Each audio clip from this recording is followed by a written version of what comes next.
What's your favorite kind of cookie to make? I'm a big fan of gingerbread. I love turning out the exact same shape over and over and over and over. You don't even have to be an artist to make gingerbread cookies come out just right. But the best works of art don't come from a mold. They're unique, original, one of a kind. And the greatest work of all time is you. God made you to reflect a little bit of who He is to the world around you. But He made you to reflect Him in a way that's entirely different from your brother, your mom, your neighbor, or even that popular kid at school. God made only one you, and He made you on purpose. No one else in the entire world can fill that perfect spot He crafted, just for you. And when you discover who God made you to be, you can make a greater difference in this world than you could ever imagine. That's why individuality is an amazing way to worship God with your life. Because worship is about more than just singing loud. It's all about living loud.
Hey everybody, I'm Graham, and I've got to say I'm super excited about today because we are talking about one of my favorite things. Candy! Have you ever been to one of those candy stores that lets you put all of your favorite candies into one little bag?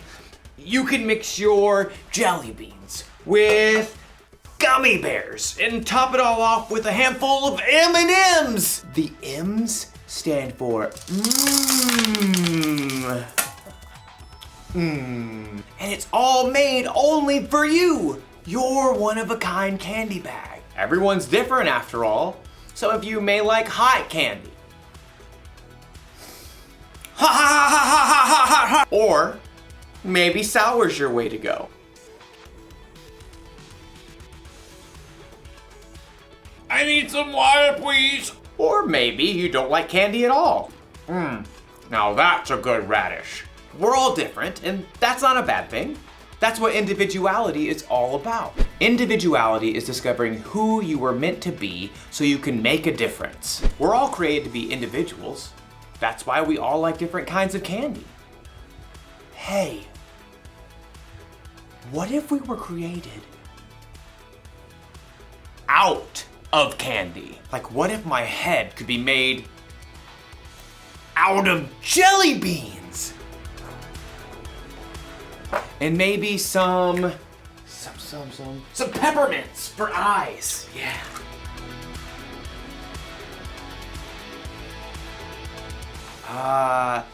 Laffy Taffy nose.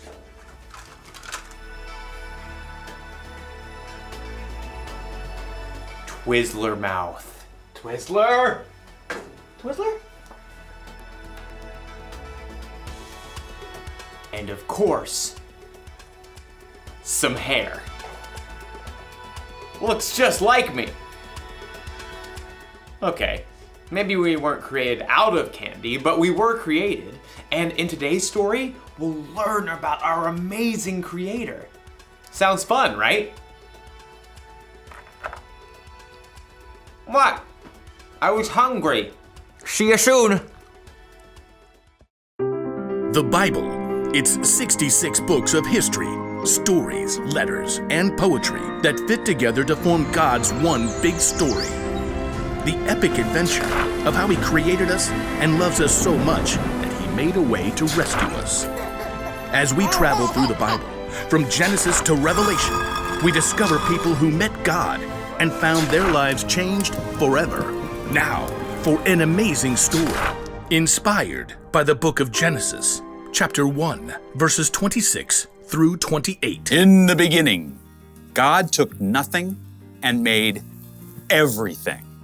From darkness, God called out light.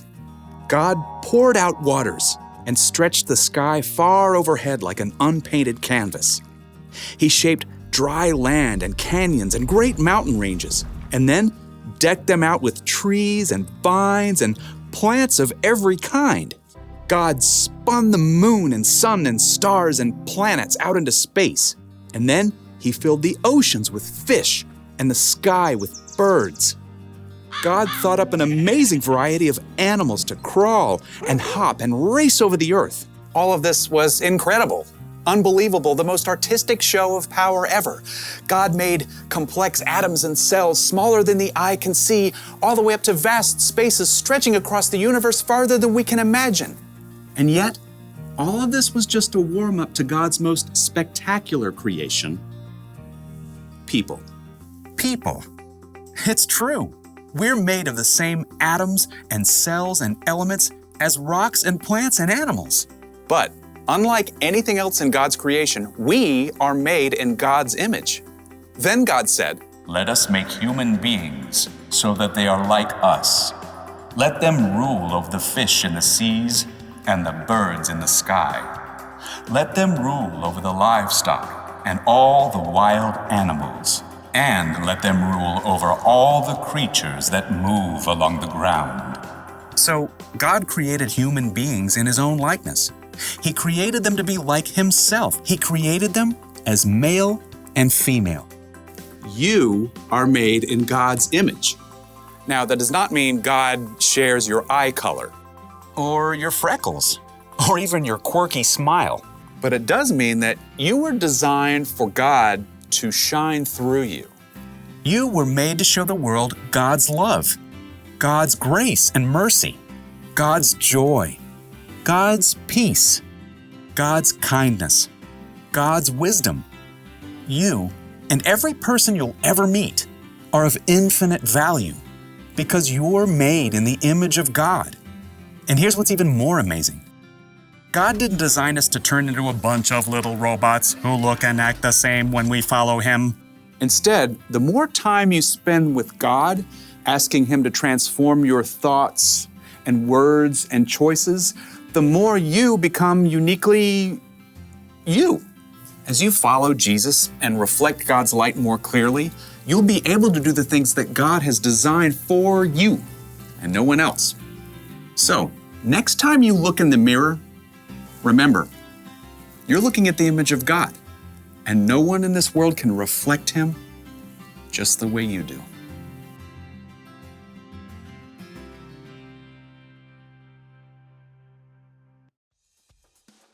When God created the world, He saved the best for last. People. He made us to be like Him. He made us in His image. Maybe that means God looks like us. Or maybe it means God made us with different qualities that could only come from Him. Maybe God made you creative, like He's creative. Ooh, or maybe you're really smart because a smart God made you that way. You could be patient, or kind, confident, or peaceful. And you could top it off with a handful of joyfulness. God is all of those things, and He's given them to each of us in all kinds of different combinations. So here's the one thing to remember today. You were made in God's image. Only you were made the way you are. You're one of a kind. There. I'm done with my new candy self-portrait. What do you think? Not bad. I look delicious. I'll see you next time.